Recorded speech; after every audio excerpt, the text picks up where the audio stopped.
Hi, welcome to my video. This video is basically second in line of my series of video which I've been recording on exploratory data analysis. My first video was based on Boston housing dataset, and this is the second case study which I've made now. Uh, in line with my previous case study, this will again be focusing upon the exploratory data analysis and the visualization of the entire data set. I will take you through how I've gone about slicing and dicing the entire data to arrive at the conclusions. I have basically identified the set of travelers uh, who have had more chances of survivability. The probability of survival was a lot more than as compared to the other groups. There are certain distinct groups which can be formed based on that. I'm pretty sure that you will find it to be interesting because to a certain extent you can also relate it to the movie and the documentaries which have been made over and over again on Titanic as a subject. Right. So let's, without wasting any more time, let's start with the topic now. Uh, So as I said earlier, this is the complete EDA or exploratory data analysis of the Titanic dataset. So importing the libraries, I've used Pandas, NumPy, Matplotlib, and Seaborn libraries to develop this entire project. Uh, the data set is basically acquired from Seaborn, uh, the online repository. This basically constitutes 891 rows, which is basically the trained data which can be found on the Kaggle as well. So that's how the data looks like. We have 12 columns. And now we'll have a very short understanding of what exactly all the columns are about. So we have survival, which basically is the value of the survival is either 0 or 1. If it's 1, that means the person has survived. If it's 0, the person has not survived. Then we have something called P class, which is the proxy for social economic status of the guest uh, or passenger on board. Then we have the sex, which is either male or female. We have the age. This is a continuous variable. So, the age can be anything over there. We, while going through this entire case study, we will be further processing this age into various bins. I will show you how. Uh, Right. So let's continue with the variable analysis now. Understanding of the variables. So next one is SIBSP. So this is basically the number of co-travelers which every passenger had along with him or her, which were either sibling or spouse. Similarly, PH basically stands for the number of co-passengers that a traveler had, which were either parent or child. Then we have a fare, which is again a continuous variable. We have embarked and embarked on. These are two separate columns, but basically meaning the same thing. I will show you how it's same. But embarked town basically shows the name of the town, and embarked shows the port code of that town. So if you see clearly here, it's mentioned Southampton. It's mentioned S against Southampton. It's mentioned C against Sherburne.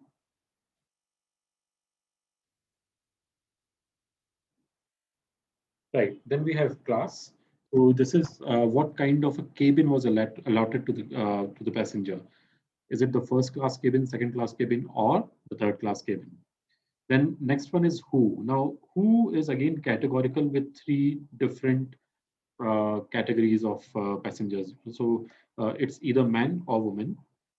In both the cases, they have to be above 18 years of age. In case if the person is below 18 years of age, he is being considered as a child. Next one is adult male. It's a Boolean column, whether it's true or false. Then we have the deck. Uh, so it has values from A to G. So these are various decks onto which those passengers were accommodated. Passenger status, alive or not. So again, it's Boolean, whether it's alive or not. If it's alive, if the passenger is alive or the passenger survived, it will be true. If the passenger did not survive, it will be false. So this is the basic overview of how the columns look like. We have 891 rows of data.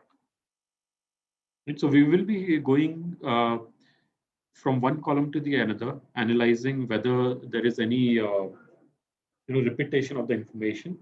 If there is a repetition of the information, we might be dropping that column if that column is redundant to our study, right? And you can see there are a lot of null values also.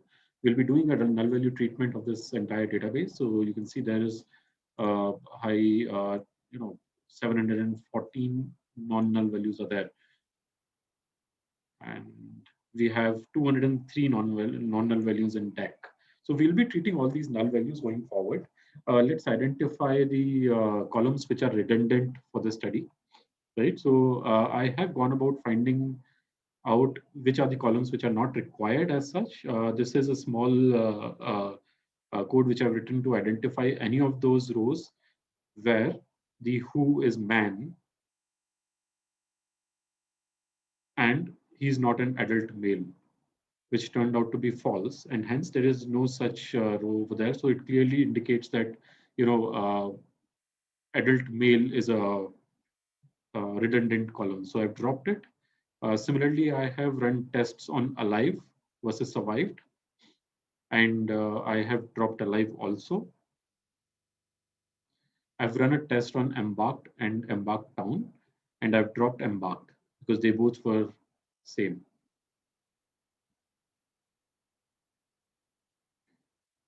Right. So after that, I have run a test to find out the number of null values. We can see there are 688 values which are null in the DEC column. So we have roughly around 77% null values in DEC, 20% null values in age, and 0.2% null value in embarked down. So addressing missing data in age column, I have basically imputed it with the median age. So all the null values have been imputed with median age here.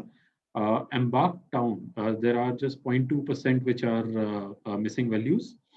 So again, I've done a frequent category imputation and replaced the null values with Southampton because that is one value which occurs the maximum number of times, which is 644.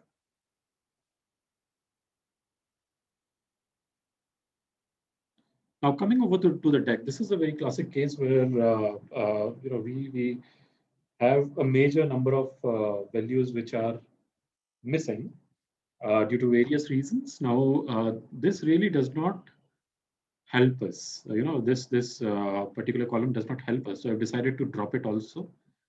And at the end of the entire exercise, I'm left with these 10 columns. Sorry, 11 columns. With a memory usage of 64.6 KB. As you can see earlier, the size was 80.6 KB, which has been reduced to 64 KB now. It's roughly around 21% of reduction in memory space. Just imagine if the data would have been in, 1 TB or 2 TB, we could have actually saved 20%. 20% is quite a big chunk of memory space.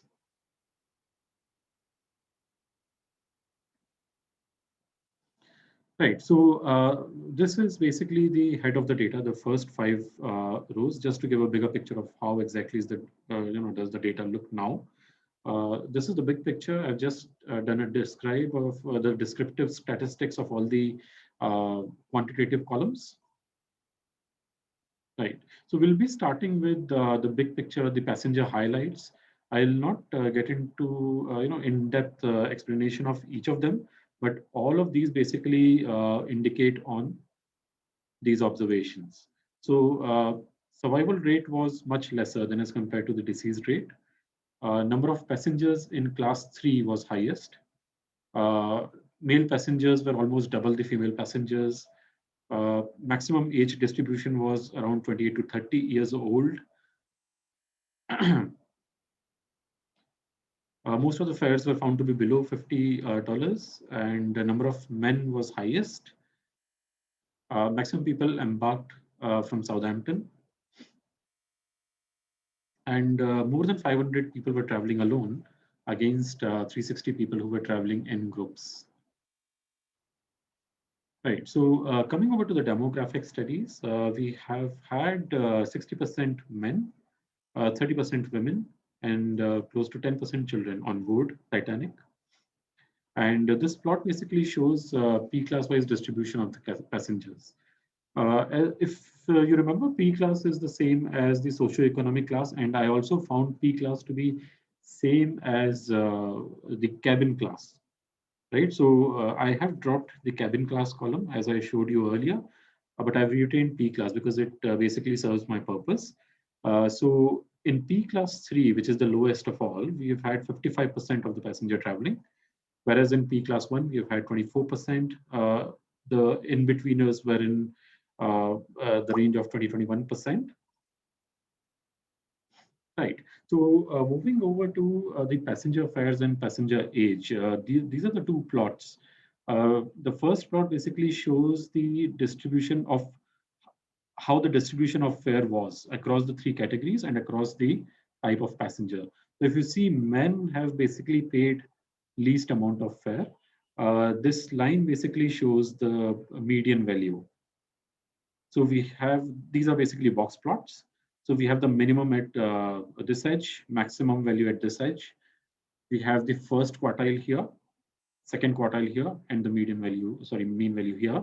So if you see, the average fares paid by men were the least for P class 1. This blue box signifies P class 1. So there's a huge difference. Women had paid more than men, and children, the fare for children was basically the highest over there. The same thing goes for P class 2 also, but it's not as evident. If you see in P class 3, the difference in the fares between the type of passenger was the least. Now, coming over to the age, the maximum age bracket was for men in P class 1, followed by women. Women were a bit younger than men. And obviously, children have to be younger because these are children. Similar trend is shown in P class 2 also, but it's not that evident. The difference of age between men and women, it's not that evident. And same thing goes for P class 3 also. So in P class 1, we have the maximum difference in the age bracket of men and women.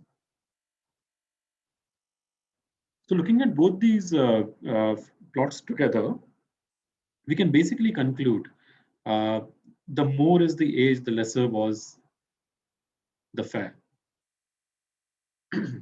Right, it's interesting. Let's move forward to survival story, right? So these are the survival rates. Basically, we have had 60%, sorry, 62% people who lost their lives on Titanic that night, and close to 40% survived. This is a little more in-depth study of the survival statistics. So the first plot basically shows the fare and survival rate relationship. It's very clearly evident the person who paid more was more likely to survive. Right? So the average fare for the people who lost their lives in that tragedy that night in P class 1, they have basically paid a little less than $50 as their fare. However, the people who were survived, they paid in excess of $75 in P class 1. Right? So that's the kind of difference we have had. It clearly shows the people who, sorry, who paid more were the ones who were saved earlier. Same story is evident in P class 2, passenger class 2. The trend is not that similar or that stark in passenger class 3, right? But overall statistics really show that the people who paid more were were more likely to survive. The next plot basically shows the age and the survival rate relationship of the passengers. So where we have the zero is, this is the this is the group where the people have not survived, and this is the group where people have survived. So if you see the average age of people who have survived happens to be lower than as compared to the average age of the people who have not survived. Again, the difference is not that stark when we look at uh, uh, P class 3, but there is a huge difference in P class 1 and 2. So the younger you are, the more probability you have of survival. So now next is the survival rates based on passenger type. Right? So we have had 16%, the worst possible survival rate for men. 76% of women survived, and child survival rate was 59%. So this is a pictorial representation of the same. So if you are a woman, you are more likely to survive. Almost 76% chances are that you will survive. But if you are a man, you will have just 18 to 19, sorry, 16 to 19, 16 to 18% chances of survival.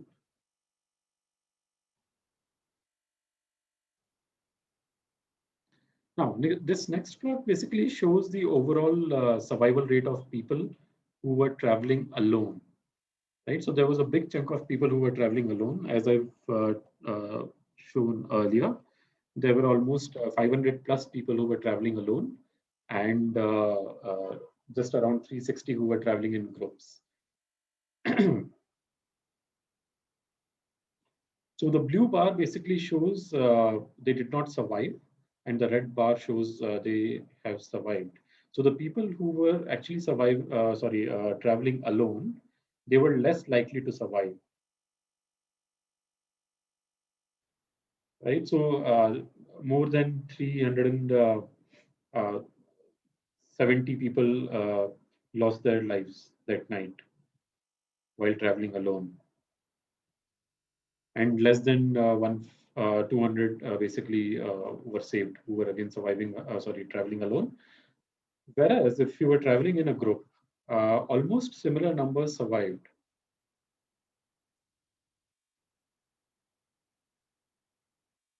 Right. So this is further analysis of people who were traveling alone.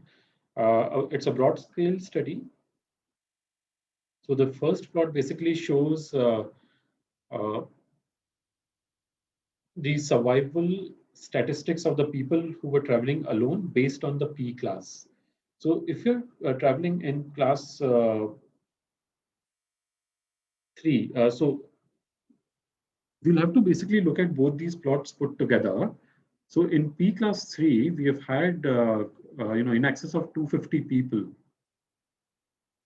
who basically lost their lives, and close to 70 who could be saved. However, when we look at P class 1, 50 people lost their lives, and close to 60 were actually traveling. Sorry, close to 60 actually got saved. So we have the survival statistics basically show if you're traveling alone, it's the best bet to survive is to travel in P class 1.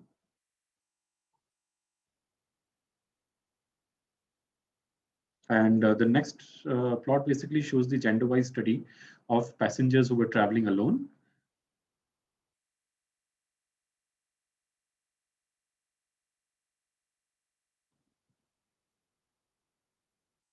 Right. So if you are a female traveler, you are more likely to survive. If you see both these plots put together, there were less than there were around 25 females who basically lost their lives while traveling solo. However, the number of females who were traveling solo, around 100 of them were survived. So you're more likely to survive if you are a female and traveling solo. Yeah, now coming over to the overall survival rate of people traveling along with their siblings or spouse, the maximum rate of survival is when you are traveling with one co-passenger.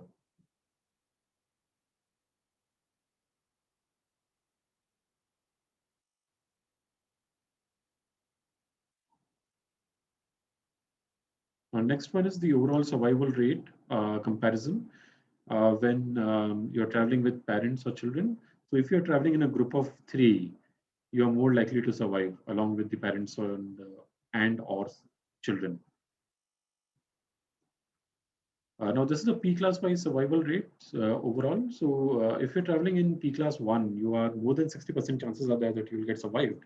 However, if you're traveling in P class 3, your survival chances are around 25% only. Survival rates based on passenger age. Now, this is a KD plot of age distribution of people who survived and who did not. The blue graphs basically shows the the lives which were lost, and the red graph basically shows the lives which were saved. So if you see, there is a lot of gap in age group around 30, where a lot of lives were lost when data about men was considered. Coming over to women, women were more likely to survive, and hence the red plot is much higher than as compared to the blue plot. Children had a 60% chance of survival. So if you see, there is a lot of variation there, however. So it is this particular area which is of concern, because that basically shows there was a small group of children between 7 and 12 years of age who did not survive. And the ratio of deceased was much more in this age bracket than as compared to the ratio of people who could survive in that particular age bracket of 5 years, sorry, 7 years to 12 years for some strange reason, which I am currently not aware of, but I would like to really find out going forward. Right. So as I told you earlier, I've basically sorted the age into various bins to make it a categorical variable again. I have basically identified 6 different categories: baby, adolescent, youth, middle age, and old, followed by very old people.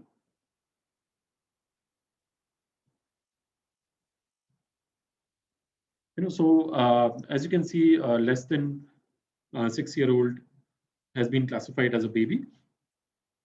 Between 6 to 19-year-old people have been classified as adolescent, 19 to 35 as youth, 35 to 50 as middle age, 50 to 65 as old, and more than 65 as very old people. This is open to debate, but then I have basically chosen these values for ease of understanding of data. I have basically defined a function and applied it to a new column altogether. Uh, and based on that, this is the new data frame that I've got with added age bins. Based on these age bins, I've been able to pinpoint and identify those age brackets which were more likely to survive, along with their survival probability percentage. Right. So youth had 35% chances of survival. Middle-aged had 40%. Uh, Babies had the highest rate of survival of, probability of survival at 70%. Then we have had old people at 38%, adolescent at 39%, very old were the worst affected at 12%. Right. So this plot basically shows the statistics about the survivability, the count of people who survived. If you see, there's a huge gap between the people who did not survive and the ones who survived. The blue line is basically the people who did not survive, whereas the red line is the one are the people who basically survived. So the percentage of survival is really, really less here. You have roughly around half the people who could survive in youth. So they are the ones who were most affected. Of course, very old, there were hardly any people who could survive. The base itself was very, very low. If you see the very old, there were just 8 people on board which were above 65.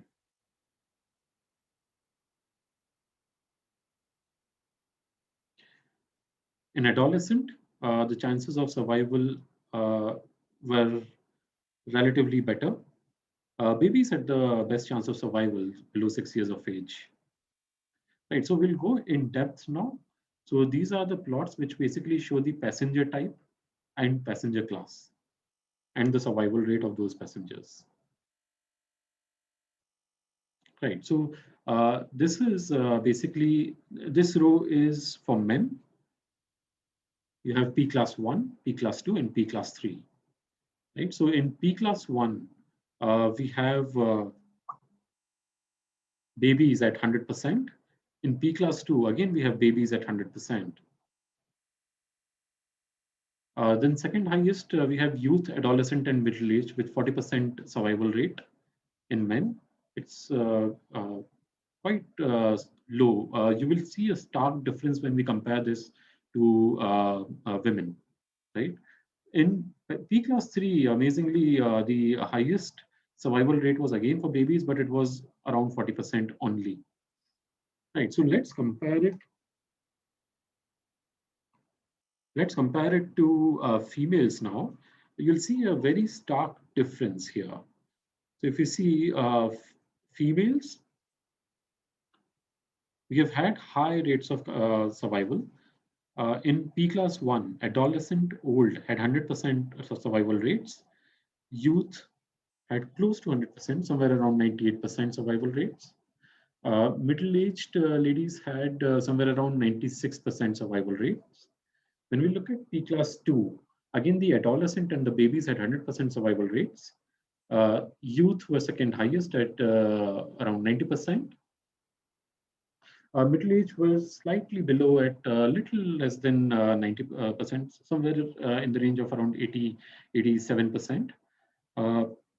In P class 3, old people have had highest survival rate of 100%, followed by babies at 65%.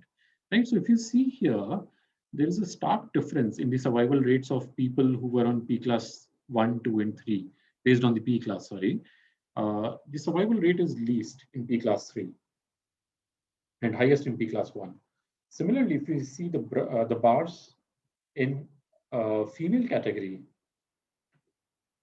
we have had the highest bars in P class 1, followed by P class 2, and followed by P class 3. Apparently, this could be the reason because they would have started deboarding people based on the class which they were in. So probably the first class cabins were evacuated first, followed by second class. And of course, the priority was being given to women and children. Right. So moving on, this is basically the survival study based on the boarding point of the people. It's a Python program which I've written to basically identify port-wise boarding statistics. So from Southampton, we have the maximum number of people who actually boarded the ship. There were 646 passengers. Down below, we have the breakup of those passengers, what kind of passengers, how many children, and then we have the boarding statistics of Cherbourg.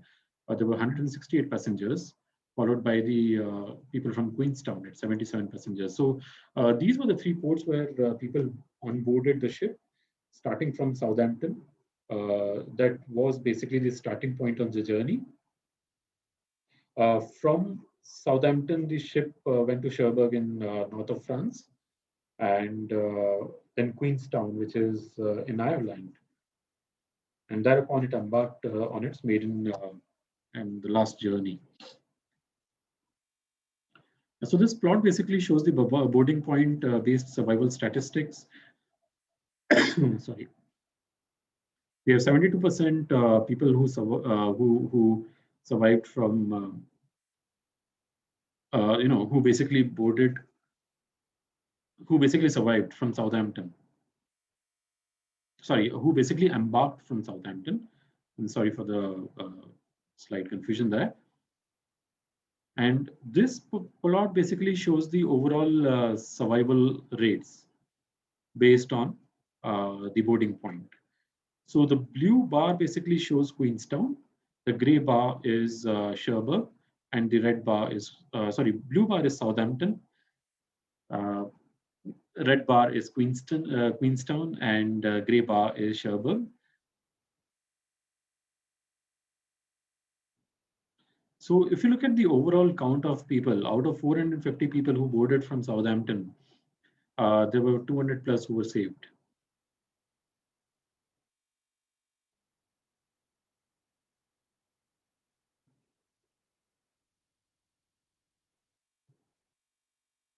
Right. So moving on, boarding point based study of survival rate with P class and passenger type. So these are again graphs in the rows.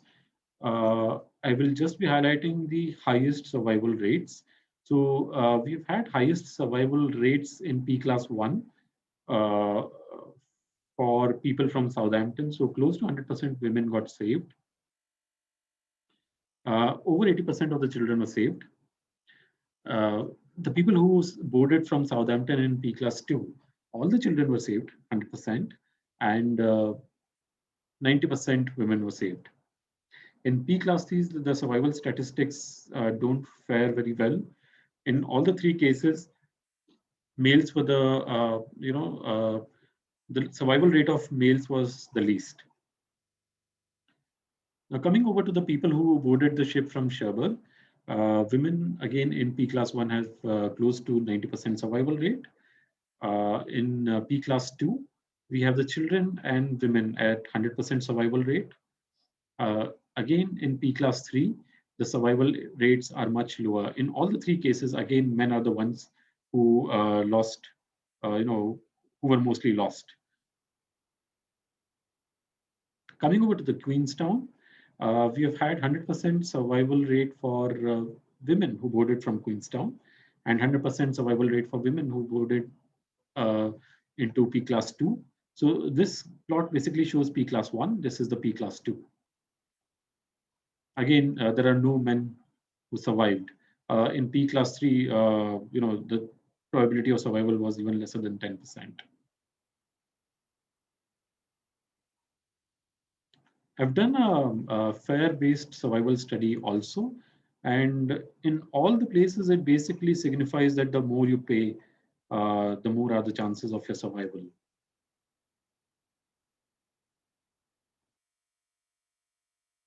Yeah. So some of the general rules of survival, which I have basically concluded.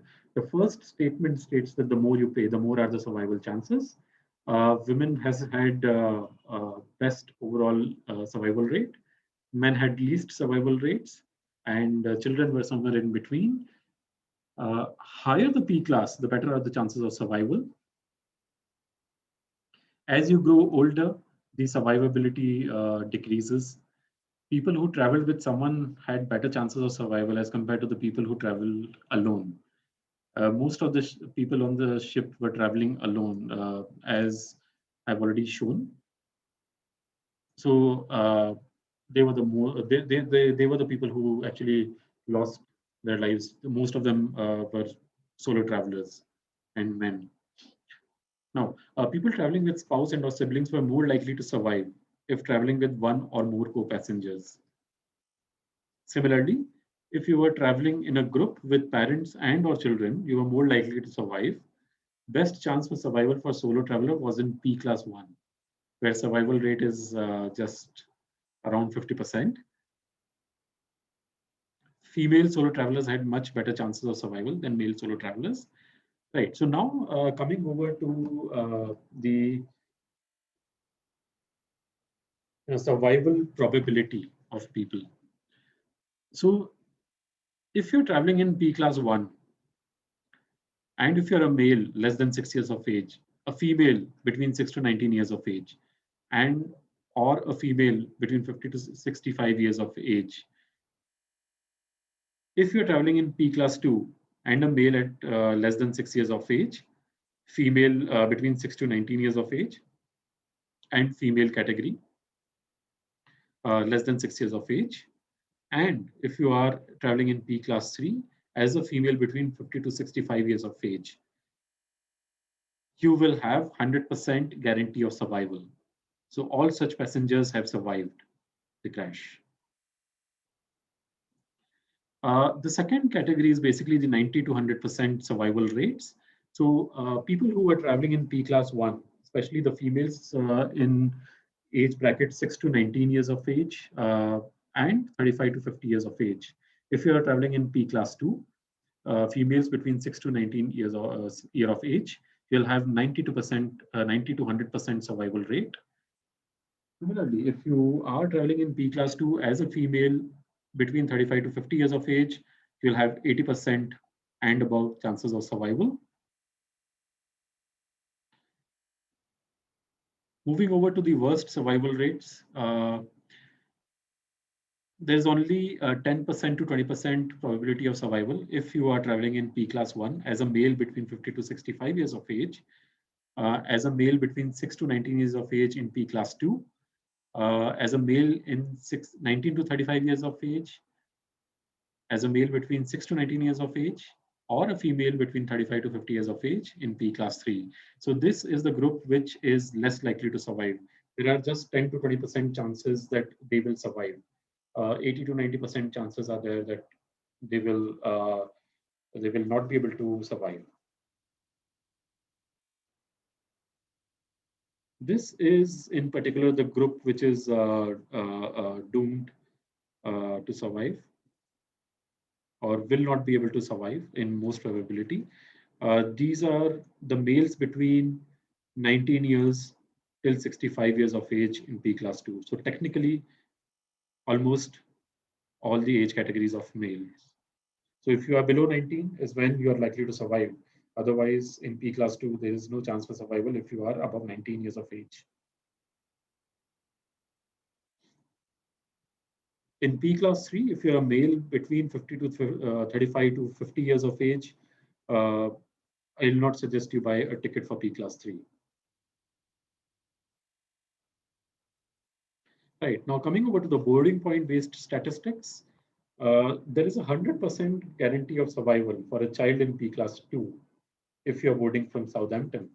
If you're boarding from Cherbourg, and if you're a child or a woman in P class 2, you're 100% guarantee for survival.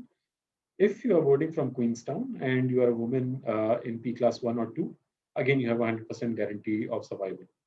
You'll have 90 to 100% guarantee of survival if you are a woman boarding from Southampton in P class 2. Now, this is the third group, which is basically 80 to 90%, which shows 80 to 90% of survival rate. The people, especially the children and women in P class 1, who boarded from Southampton, and women in P class 2 who boarded from Southampton. The second group basically is of women who boarded from Cherbourg in P class 1.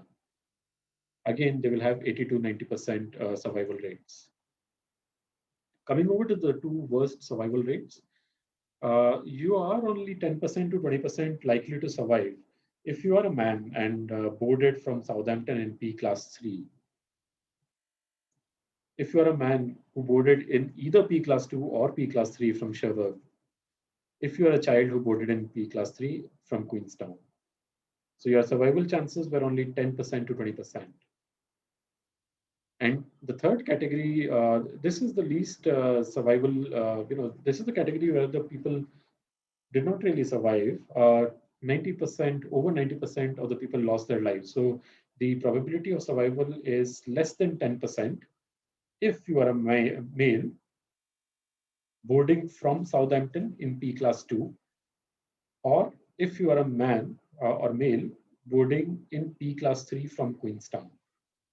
Right, so that was the summary of all the statistics, which basically shows if you're traveling in Titanic, which category you should buy the ticket for and where you should board the boat from, what age bracket you should be in. Based on age bracket, you can decide which ticket you really wish to buy. So I hope this has been interesting enough, and it gives you a lot of potential to connected to the movies and the documentaries that you've seen based on Titanic as of now. Thank you for being with me till the end. I'm pretty sure that since you've been watching this video till the end, I'm pretty sure that I've been able to incite some interest in you. Please do keep a lookout for my next video if you found this one to be interesting. Have a good day. Goodbye.